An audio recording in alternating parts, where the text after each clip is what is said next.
Sudah bersama kami Ketua Komnas KIPI Bapak Profesor Hindra Irawan Satari serta Ibu Dr. Siti Nadia Tarmizi, juru bicara vaksin COVID-19 dari Kementerian Kesehatan. Selamat siang Bapak Ibu, salam sehat semua. Selamat siang, salam sehat juga.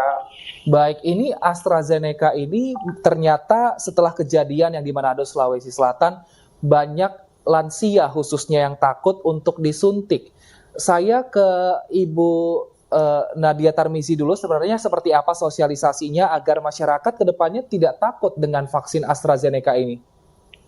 Ya, jadi apa yang terjadi di Provinsi Sulawesi Utara yang kemarin sempat menghentikan sementara ya, karena disampaikan bahwa adanya keluhan efek samping yang muncul setelah penyuntikan AstraZeneca. Nah, ini tentunya merupakan bentuk kehati-hatian dari Satgas COVID Provinsi Sulawesi Utara dan juga merupakan respon yang cepat karena setelah dilakukan kajian oleh Komisi Daerah KIPI Provinsi Sulawesi Utara untuk dilihat kembali keluhan-keluhan yang terjadi dengan adanya penyuntikan setelah menggunakan vaksin AstraZeneca dan kemudian dilihat bagaimana yang sudah kita ketahui selama ini dari hasil uji klinis dari vaksin AstraZeneca itu sendiri, sehingga kemudian diambil kesimpulan bahwa efek samping yang muncul ini adalah sesuatu yang wajar dalam pemberian vaksinasi AstraZeneca.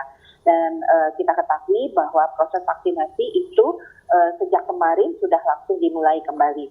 Nah, tentunya kita perlu bersama-sama kemudian menyampaikan ini kepada masyarakat.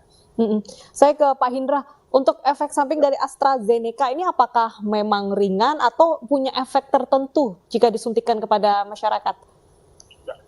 Jadi dari laporan yang masuk, kami audit kemarin bersama dengan Komda, terlihat gejalanya itu mual, muntah, nyeri di tempat suntikan, pusing, sama begah, ya, nyeri otot. Itu merupakan gejala ringan, reaksi alamiah dari pemberian vaksin. Dan meskipun tadi disebutkan ratusan orang, namun jumlah dosis yang diberikan 4.000 lebih. Jadi memang proporsinya kecil.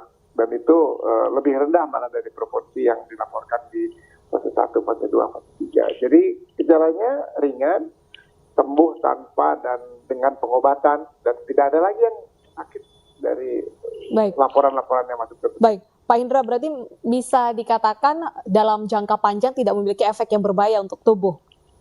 Betul. Jadi vaksin ini sudah diberikan 20 juta dosis di Eropa, termasuk di UK. Ya, tentunya efek jangka panjang akan dipantau terus karena ada yang namanya post marketing surveillance. Jadi tidak berhenti setelah disulut, enggak. Nanti kalau udah di Indonesia selesai tetap dipantau. Jadi ini tentunya kan vaksin baru. Bagaimana efek panjang kalau secara nalar ya tidak akan terjadi. Namun tetap dipantau meskipun. Baik.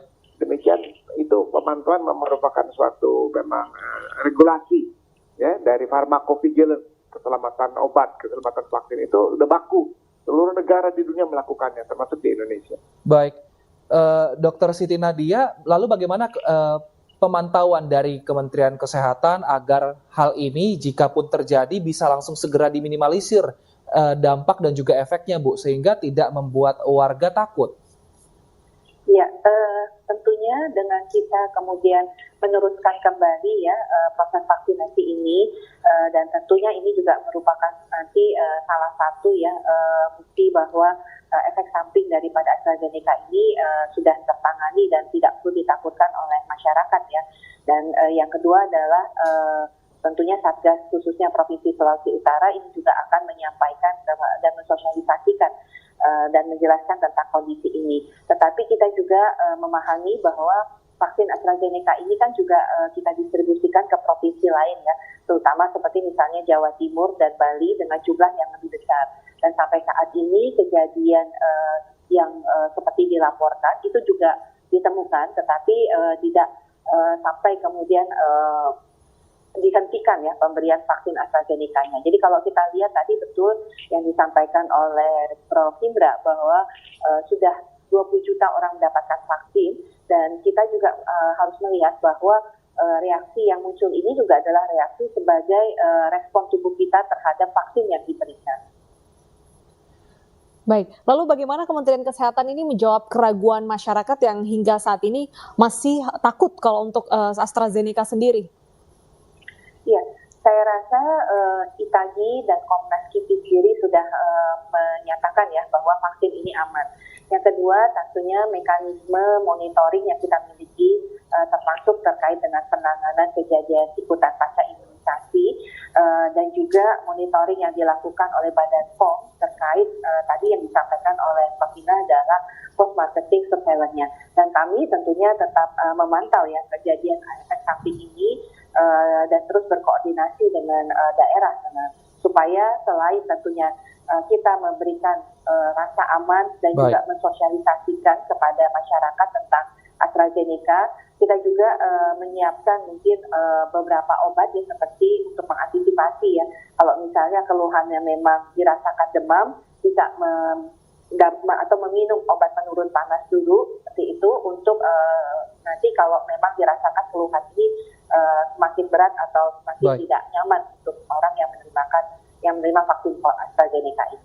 Baik Pak Hindra, untuk di Sulawesi Utara ini akhirnya pihak petugas kesehatan menyediakan obat-obat untuk penurun demam dan juga pereda rasa mual jika nantinya ada pasien yang merasakan gejala yang seperti itu. Apakah di seluruh Indonesia yang menerima vaksin AstraZeneca dilakukan hal yang sama Pak untuk meredakan efek samping yang diterima?